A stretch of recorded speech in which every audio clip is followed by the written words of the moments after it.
بسم اللہ الرحمن الرحیم الحمد للہ رب العالمین وصلی اللہ علی سیدنا محمد وآلہ الطاہرین اللہم صلی علی محمد وآل محمد۔ تقلید اور اجتہاد کے حوالے سے جو سوالات سامنے آئے ہیں ان میں سے ایک یہ ہے کہ یہ جو موجودہ اجتہاد ہے ہمارے علماء اور فقہا کر رہے ہیں، یہ اجتہاد اہل سنت سے لیا گیا ہے۔ جس طرح کے کہا جاتا ہے کہ علم اصول الفقہ جس پر اعتماد کرتے ہیں، کبھی کہتے ہیں کہ وہ اہل سنت سے لیا گیا ہے، تو اس کا ہم اپنا اس سے پہلی والی اقساط میں جواب دے چکے۔ کچھ کہتے ہیں کہ جو اجتہاد ہے یہ ہمارے فقہا میں نہیں پایا جاتا تھا زمانے قدیم میں، یہ اہل سنت میں موجود تھا اور ان سے ہماری طرف کنورٹ ہوا ہے، تو لہٰذا اس لیے یہ قابل اعتماد نہیں ہے اور ایسے مجتہد کی تقلید نہیں کی جا سکتی، چونکہ وہ اہل سنت کے طریقہ کار پہ چل رہا ہے اور ائمہ نے اس اجتہاد کی اتباع سے منع کیا ہے۔ تو جواب کے طور پر میں عرض کروں گا کہ حقیقتاً یہ ایک مغالطہ ہے جو حقیقت سے بالکل عاری ہے، چونکہ اعتراض کرنے والے کو یہ فرق نہیں پتہ چل رہا کہ لفظ اجتہاد جو ہے وہ ایک ہی لفظ ہے کہ جو آج کے دور میں دو معنوں میں استعمال ہوتا ہے۔ ایک دور تھا کہ لفظ اجتہاد صرف ایک معنی میں استعمال ہوتا تھا، اور وہ کس معنی میں؟ وہ کہ جب ایک عالم قرآن، حدیث، اس طرح کی کوئی نص اس کے پاس نہیں ہوتی تھی تو وہ اپنی طرف سے قیاس کرتا تھا، استحسان، جو چیز اس کو اچھی، جو حکم اچھا لگتا تھا، اپنی رائے جو نص کے مقابل ہوتی تھی اس پر لفظ اجتہاد بولا جاتا تھا۔ اہل سنت کے ہاں وہ پایا جاتا تھا، اس کی ہمارے ائمہ سلام اللہ علیہم نے نفی کی ہے۔ مثلا یہ حدیث وسائل الشیعہ جلد نمبر 27 صفحہ نمبر 52 پہ موجود ہے امام صادق علیہ الصلوۃ والسلام سے، اما الرد علی من قال بالرأی والقیاس والاستحسان والاجتہاد، کہ جو رائے، قیاس، استحسان، اجتہاد کا عطف کیا ہے ان چیزوں پر کہ جو مجتہد کی اپنی ہوتی ہیں آراء قرآن اور نص کے مقابل، اور جو کہتا ہے کہ اختلاف جو ہے فقہا میں یہ رحمت ہے، ان پر جو ہے وہ کیا رد ہے اس قیاس اور استحسان اور اجتہاد پر؟ تو فرمایا کہ جو بھی یہ کہتا ہے رائے اور قیاس سے حکم لگاتا ہے تو یہ احکام میں شبہات میں واقع ہوتا ہے، چونکہ اس کا اپنے عقل کی اختراع ہے، ممکن ہے حکم کوئی اور ہو اور یہ کسی اور نتیجے تک اس کی رائے پہنچے، اور یہ اس لیے کرتے ہیں کہ جب یہ اپنے جہالت کی وجہ سے حکم تک پہنچنے سے عاجز ہو جاتے ہیں اس وقت یہ اپنی رائے اور قیاس کو استعمال کرتے ہیں۔ تو اس دور میں یہ اجتہاد بولا جاتا تھا قرآن اور نص کے مقابل میں، حدیث کے مقابل میں، جبکہ ہمارے علماء میں جو اس وقت پایا جاتا تھا، جو حکم استنباط کرنے کا عمل تھا، اس کو اس وقت فقاہت کہا جاتا تھا کہ فلاں فقیہ ہے۔ جس طرح قرآن نے کہا ہے یتفقہون، قرآن میں اپنے دین میں تفقہ کرے، تو اس وقت اس کو فقاہت بولا جاتا تھا۔ حقیقتاً یہ بھی ایک قسم کا اجتہاد تھا لغوی معنی سے حوالے سے، چونکہ اجتہاد باب افتعال ہے، جہد سے مشقت طلب کام کرنا، یہ اجتہاد ہے۔ تو محنت کر کے قرآن اور حدیث سے جن جن علوم کی ضرورت ہوتی ہے ان کو حاصل کرنے کے بعد محنت کر کے ایک اہل آدمی کا قرآن اور حدیث سے حکم نکالنا لغوی حوالے سے یہ بھی اجتہاد ہے، یہ کوشش ہے، لیکن اس دور میں اجتہاد نہیں بولا جاتا تھا اس پر، اس کو فقاہت کہا جاتا تھا، تفقہ کہا جاتا تھا۔ جو دوسرے بندے کو اپنا اجتہاد یعنی فقاہت کر کے اپنی فقاہت پر اعتماد کرتے ہوئے دوسرے بندے کو جو حکم بتاتا تھا اس کو مفتی کہا جاتا تھا۔ 7ویں صدی ہجری سے محقق ہلی کے دور سے اس فقاہت پر بھی آہستہ آہستہ لفظ اجتہاد کا اطلاق ہونے لگا، لیکن طریقہ کار وہی رہا، جو پہلے فقہا کا تھا وہی طریقہ کار بعد کے دور تک رہا، لیکن پہلے لفظ اجتہاد اس پر نہیں بولا جاتا تھا، ہمارے علماء کا جو طریقہ کار تھا، لیکن بعد میں لفظ اجتہاد بولا جانے لگا۔ تو اس دور سے لفظ اجتہاد ایک تھا لیکن اس کے معانی دو تھے۔ جب اہل سنت کے حوالے سے اجتہاد بولا جاتا ہے تو معنی یعنی فقیہ کی اپنی رائے، جو اس نے قیاس کیا ہے، جو اس نے استحسان کیا ہے، جس کو اچھا سمجھا ہے۔ امامیہ فقہا کا اجتہاد یعنی قرآن اور حدیث میں اجتہاد۔ تو لہٰذا اجتہاد کے دو معنی ہو گئے، اجتہاد مقابل نص کہ جو اہل سنت میں ہے، اجتہاد در نص، نص کے اندر اجتہاد، یہ جو علماء امامیہ اب تک کرتے چلے آ رہے ہیں۔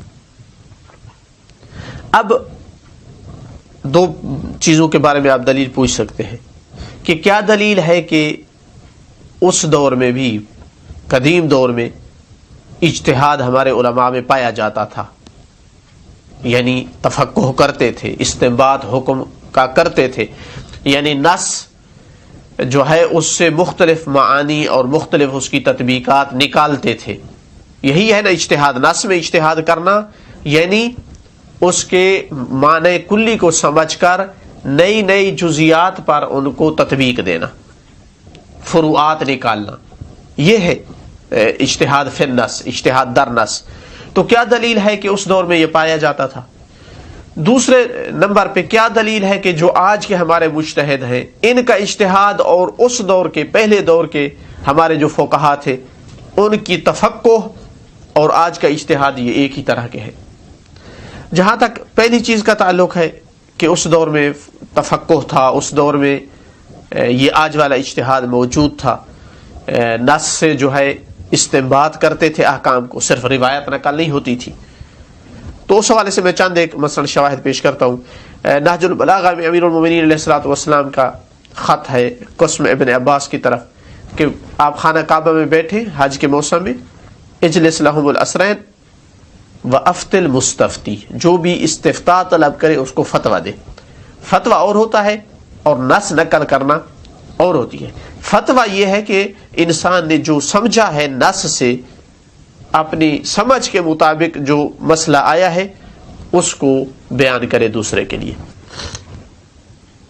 اسی طرح امام باقر علیہ الصلوۃ والسلام نے ابان ابن تغلب سے فرمایا، یہ رجال نجاشی صفحہ نمبر 10 پہ موجود ہے، کہ اجلس فی مسجد المدینہ وافت الناس، مسجد مدینہ میں بیٹھے یعنی مسجد نبوی میں اور لوگوں کو فتویٰ دے۔ فإنی احب ان یرا فی شیعتی مثلک، میں پسند کرتا ہوں کہ تجھ جیسے شیعہ میں نظر آئیں۔ اب امام کے ہزاروں شاگرد تھے، روات، کسی کو نہیں کہا، کسی اور راوی کو نہیں کہا کہ تو بیٹھ اور فتویٰ دے۔ اس کا مطلب ہے کہ فتویٰ صرف فقیہ دے سکتا تھا، ابان بن تغلب جیسا فقیہ آدمی جو صرف لکیر کا فقیر نہ ہو کہ بس روایت امام کی ہے، نص ہے، واضح ہے تو بیان کر سکے، ورنہ اس سے کوئی اس کا اور معنی نہ لے سکے، نئی جزیات پہ اس کی تطبیق نہ دے سکے۔ نہیں، جو فقیہ ہوتا ہے وہ اس نص کے لوازمات سمجھتا ہے، وہ اس نص کے وہ معانی سمجھ سکتا ہے جو عام بندہ نہیں سمجھ سکتا۔ اسی لیے تو معصوم امام فرماتے ہیں کہ تم میں سے فقیہ اس وقت تک کوئی فقیہ نہیں ہو سکتا جب تک ہماری کلام کے اشاروں کو نہ سمجھے، کنایات کو نہ سمجھے۔ لا یکون الفقیہ فقیہا حتی یعرف معارض کلامنا۔ تو یہ فقاہت اس وقت پائی جاتی تھی ائمہ کے دور میں، صرف نص تک فقیہ محدود نہیں رہتا تھا، اجتہاد کرتا تھا جو آج والا اجتہاد ہے۔ مثلا کشی، رجال کشی میں صفحہ نمبر 238 پہ لکھا ہے کہ کشی کہتا ہے کہ 6 آدمی جو ہے امام محمد باقر علیہ السلام، امام جعفر صادق علیہ السلام کے اصحاب میں سے زرارہ، معروف بن خربوط، ابو بصیر، فضیل بن یسار، محمد بن مسلم، یہ وہ لوگ ہیں کہ اجتمعت الاصابۃ علی تصدیق ہؤلاء وانقادوا لهم بالفقہ، فقہ میں ان کے مطیع ہو گئے، روایت میں نہیں، روایت تو اور بھی راوی بہت سارے تھے، فقہ میں، یعنی یہ لوگ فقہا تھے، یہ فقہی مسائل بیان کرتے تھے نصوص سے نکال کر کے، تو ان کی اطاعت کی جاتی تھی فقہی مسائل میں. یہ بھی رجال کشی پہ ہے روایت 276 صفحہ پہ کہ ایک شامی آیا امام علیہ السلام امام صادق علیہ السلام کے ساتھ مناظرہ کرنے کے لیے مختلف علوم میں. تو امام علیہ السلام سے کہا کہ میں آپ سے فقہ میں مناظرہ کرنا چاہتا ہوں. تو امام علیہ السلام نے فرمایا یا زرارہ ناظر ہو، زرارہ تو اس سے مناظرہ کر. اب مناظرہ روایت میں نہیں تھا، وہ چھٹے امام کو مثلا مانتے ہی نہیں تھا کہ یہ چھٹے امام کی روایت پیش کرے. مناظرہ فقہ میں یعنی استدلال کرنا ہے، استنباط کرنا ہے. اس لیے عام راوی کو نہیں کہا مناظرے کا، زرارہ کو کہا ہے، جس کے بارے میں کہا ہے کہ امام صادق کے کہا گیا ہے کہ امام صادق علیہ السلام کے روات کے میں سے افقہ ترین اصحاب میں سے افقہ ترین زرارہ ہے. تو لطف آ گیا جب مناظرہ کیا. روایت کہتی ہے فنادرہ، جناب زرارہ نے مناظرہ کیا. فما تارک شامی یکشر، شامی کے چہرے پہ تبسم اور مسکراہٹ نہیں آنے دی، اتنا اس کو پریشان کر کے رکھ دیا. تو یہ امام صادق علیہ السلام کی تربیت تھی، فقاہت سکھائی انہوں نے، اجتہاد جس کو ہمارے ہاں پایا جاتا ہے، یہ اجتہاد سکھایا انہیں. ابن ادریس نے مستطرفات السرائر میں صفحہ نمبر 575 پہ لکھا ہے، اور وسائل الشیعہ میں بھی نقل ہوئی ہے یہ روایت جلد نمبر 18 اور صفحہ نمبر 40 پر. بزنتی احمد بن ابی نصر البزنتی جو کہ فقہا میں سے ہے، امام رضا علیہ السلام کے اصحاب، ان اصحاب میں سے ہے کہ جو فقہا ہے، وہ کہتا ہے کہ امام رضا علیہ السلام نے فرمایا علینا القاء الاصول وعلیکم التفریع، ہم پر ہے کہ ہم اصول بیان کریں گے، تم تفریعات نکالو گے، تم اس کی فروعات نکالو گے. یہ ساری یہی تو فقاہت ہے، یہی تفقہ ہے، یہی اجتہاد ہے، نظم اجتہاد. یعنی ہم قواعد کلیہ دیں گے اور تم ان میں سے پیش آنے والے نئے نئے مسائل کا حل نکالو گے. اسی طرح مثلا اور روایت آپ دیکھ سکتے ہیں وسائل الشیعہ میں جلد نمبر 5 صفحہ نمبر 318 پہ. موسیٰ بن بکر کہتے ہیں کہ میں نے امام صادق علیہ السلام سے عرض کیا کہ ایک آدمی بے ہوش ہو جاتا ہے، 1 دن یا 2 دن یا 3 دن 4 دن بے ہوش رہتا ہے، اس سے بھی زیادہ بھی ہو سکتا ہے، تو کتنے دن کی نماز قضا کرے گا؟ تو امام علیہ السلام نے فرمایا الا اخبرک بما یجمع لک هذه الاشیاء كلها، کیا میں تجھے ایسے قید کلیہ کی خبر نہ دوں کہ جو ان تمام چیزوں کو اپنے اندر جس نے سمیٹا ہوا ہو. یعنی بجائے اس کے کہ میں آپ کو یہ جو مورد آپ نے پیش کیا ہے صرف اس کا حکم بتاؤں، میں آپ کو قاعدہ کلیہ دیتا ہوں، آگے آپ اس کو مختلف موارد پہ آپ تطبیق کریں. یعنی تربیت کر رہے ہیں، فقاہت سکھا رہے ہیں ان کو. کیا فرمایا امام نے؟ فرمایا کل ما غالب اللہ علیک فاللہ اعذر لعبدہ، جب بھی اللہ تجھ پہ غالب آ جائے، یعنی تیرا قصور نہیں ہے، تیری اپنی طرف سے تقصیر نہیں ہے، اللہ کی جانب سے کوئی مشکل آئی ہے، غالب آ گیا ہے، تو اللہ اپنے عبد کو کے عذر کو زیادہ قبول کرنے والا ہے. اور پھر فرمایا یہ بیان کر کے ھذا من الابواب التي يفتح كل باب منها الف باب، میں نے تجھے ایسی چیز کی تعلیم دی ہے ان ابواب میں سے کہ جو ایک باب تجھ پر 1000 دروازے کو کھولے گا، ایک دروازہ 1000 دروازے کو کھولے گا. اس طرح فقہا بنائے ہیں ائمہ نے. یہ فقاہت ہے، یہ اجتہاد ہے جو اس دور میں بھی موجود تھا. ابراہیم القرخی روایت کرتے ہیں امام صادق علیہ السلام سے، معنی الاخبار صفحہ نمبر 7 پہ فرمایا حدیث تدریہ خیر من الف ترویہ، ایک حدیث جو تو اس کی درایت کر لے، سمجھ لے، بہتر ہے اس 1000 حدیث سے جو صرف روایت کرے. کچھ کہتے ہیں نا کہ ائمہ نے صرف روات کی طرف ہمیں رجوع کا حکم دیا، راویوں کی طرف. امام فرما رہے ہیں جو روایت کو سمجھتا ہے، ایک اس روایت کو سمجھنا، اس کی فقاہت حاصل کر لینا، یہ 1000 روایت سے بہتر ہے جس کو صرف نقل کرتا ہے. ولا یکون رجل منکم فقیہا حتی یعرف معارض کلامنا، تم میں سے کوئی بھی فقیہ نہیں ہو سکتا جب تک کہ وہ ہمارے کلام کے معارض، اشاروں اور کنایات کو نہ سمجھتا ہو. تو امام ترغیب دلا رہے کہ ہماری صرف ظاہر عبارت تک نہ رہو، اس کی تہ تک جاؤ، اس کے اشاروں کو سمجھو، اس کے کنایات کو سمجھو. یعنی مجتہد بنانا چاہتے ہیں کہ نص میں اجتہاد کرے، عام راویوں کی طرح نہ رہے کہ بس جو ظاہر ہے بس وہی، اس کے بعد کچھ نہیں۔ فرمایا نہیں، فقیہ نہیں بنو گے، راوی رہو گے، فقیہ بنو گے جب اس میں استنباط کرو گے، اس میں اجتہاد کرو گے۔ لتنصرف علی عفوا وان الکلمۃ من کلامنا لتنصرف علی 70 وجہا، ہماری ایک بات 70 معنی اس کا ہو سکتا ہے، 70 اس کی وجہ ہو سکتی ہے۔ لنا من جمیعھا مخرج، اور ان پورے کے پورے 70 معانی میں سے ہر ایک معنی میں ہمارے لیے نکلنے کا راستہ ہے، یعنی ہم اس کی وجہ بیان کر سکتے ہیں کہ یہ معنی مراد ہو سکتا ہے اور کیوں ہو سکتا ہے۔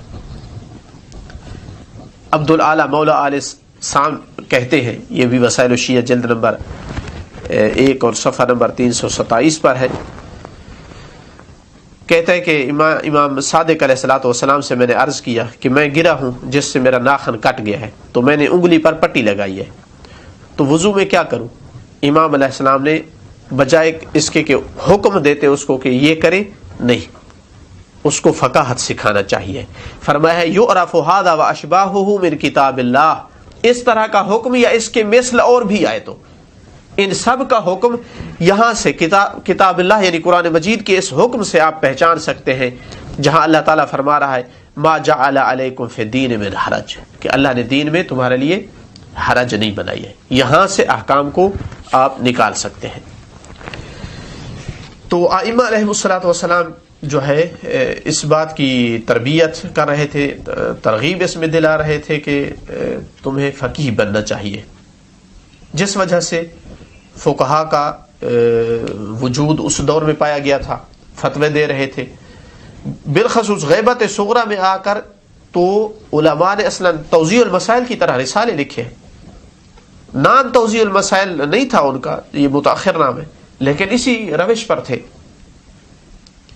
صرف جن میں فتاوی ہوتے تھے، کوئی دلیل نہیں ہوتی تھی۔ مثلا ان میں سے فتاوی ابن جنید ہے، ابن ابی عقیل کی الحبل المتین ہے، یہ فتاوی کی کتابیں ہیں، شلغمانی کی کتاب التکلیف ہے، یہ بھی فتاوی کی کتاب ہے۔ اس کے بعد شیخ صدوق کی مثلا کتاب مقنع ہے، شیخ مفید کی مقنعہ ہے، یہ ساری فتاوی کی کتابیں ہیں۔ سید مرتضیٰ کی کئی ایک کتابیں، شیخ طوسی کی، پھر سلسلہ چلتا آ رہا ہے غیبت صغریٰ سے لے کر آج کے دور تک۔ بلکہ وہ کتابیں بھی کہ جو ظاہر میں ہمیں صرف حدیث کی کتابیں لگتی ہیں، ان میں بھی مؤلف کا کئی جگہ پہ اجتہاد ہے۔ مثلا کلینی الاحرامہ ظاہراً حدیث کی کتاب ہے کافی، لیکن کئی ایک جگہ پہ اجتہادات ہیں ان کی، فقاہت ہے ان کی۔ مثلا 2 حدیثیں ٹکرا رہی ہیں، متعارض ہیں، تو وہ اپنا اجتہاد کر کے ان میں سے ایک کو اختیار کرتے ہیں، سب کو نقل نہیں کرتے۔ اسی طرح احادیث متعدد ہے، تو جو ان کی نگاہ میں صحیح ہے صرف ان کو لے آئے ہیں۔ یہاں اجتہاد کی ضرورت ہے کہ یہ صحیح ہے اور یہ صحیح نہیں ہے۔ صرف راوی ہے تو وہ تو تمیز نہیں دے گا کہ صحیح کون سی ہے اور کون سی صحیح نہیں ہے۔ بلکہ آپ دیکھ سکتے ہیں کافی کی جلد نمبر 7 صفحہ نمبر 15 سے 18 پہ، وہاں میراث کے کچھ ابواب میں اصلا ایک روایت بھی نقل نہیں کی، بلکہ وہاں صرف اور صرف یونس بن عبد الرحمن کی فتاوی ہے، کلینی نقل کی ہے ان کی فتوی۔ اسی طرح صفحہ نمبر 88 پہ یعنی جلد نمبر 7 اور صفحہ نمبر 88 پہ فضل بن شازان کے فتوے ہیں، چونکہ نص موجود نہیں تھی ان کے پاس روایت، تو ان فقہا کے فتاوی نقل کیے ہیں۔ تو یہ فقاہت اس دور میں موجود تھی جس دور میں ائمہ موجود تھے۔ آج کا جو مجتہد ہے ہمارا دعویٰ یہ ہے کہ یہ اس دور کا فقیہ ہے، اور اس دور کا جو فقیہ تھا وہ آج کے دور کا مجتہد ہے، ان میں کوئی فرق نہیں ہے۔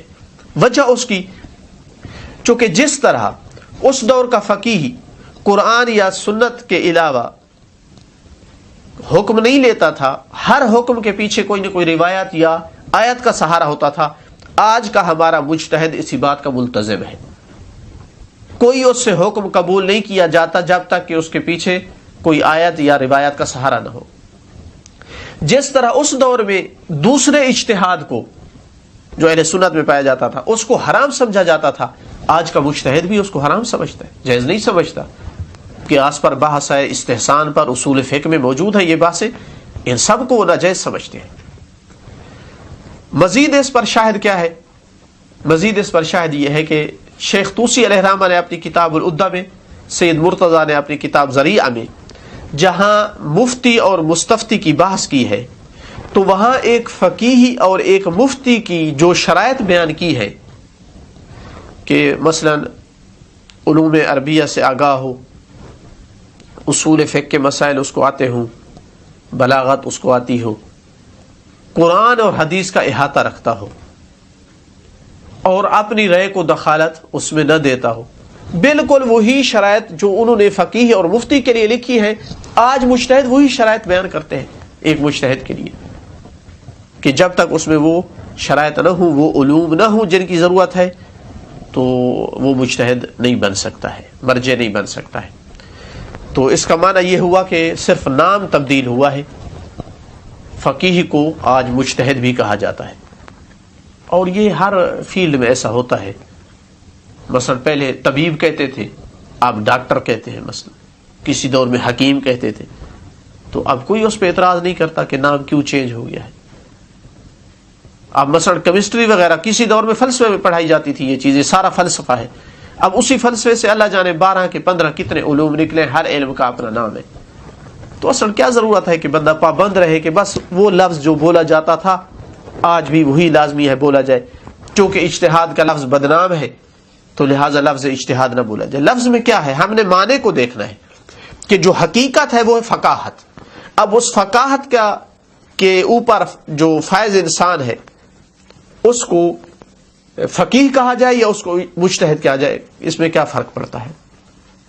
لیکن جو لوگ بیچارے لکیر کے فقیر ہوتے ہیں، جنہیں اتنی معمولی باتوں میں بھی فرق کا پتہ نہیں چلتا ہے، تو کہ مثلا لفظ اجتہاد جو ہے اس کے 2 معنی موجود ہیں، چونکہ معلوم نہیں ہوا تو پھر دیکھا کہ ایک دور میں لفظ اجتہاد کی مذمت تھی تو ڈھنڈورا پیٹ دیا کہ دیکھو جی ہمارے اندر بھی اجتہاد آ گیا اور یہ اہل سنت سے آئے.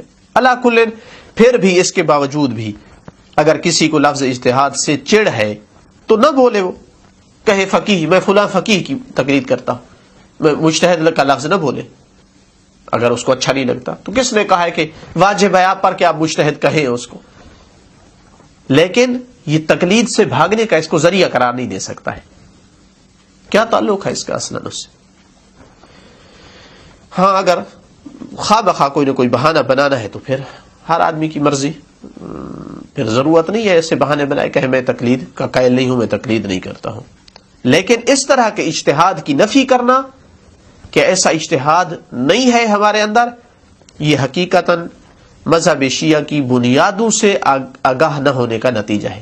مذہب شیعہ کا افتخار رہا ہے کہ ائمہ کے دور سے اجتہاد کا دروازہ کھلا تھا اور اب تک کھلا آ رہا ہے، جبکہ دوسرے مذاہب میں اس دروازے کو بہت جلدی بند کیا گیا تھا، چونکہ ان کا اجتہاد نص میں تھا نہیں. ہمارا تو چونکہ نص ہے، پابند ہے، اس سے ادھر ادھر نہیں جا سکتا، لہذا کھلا رکھیں دروازہ. ان کا اجتہاد چونکہ ہر مجتہد کی اپنی رائے، اپنا قیاس، اپنا استحسان، تو دیکھا کہ اصلاً ایک شے دوسرے شے سے ملاپ نہیں رکھتی ہے، ہر کسی کا اپنا منہ ہے اور ہر کسی کی اپنی رائے ہے. تو اس لیے ان کو یہ دروازہ بند کرنا پڑا. والحمدللہ رب العالمین.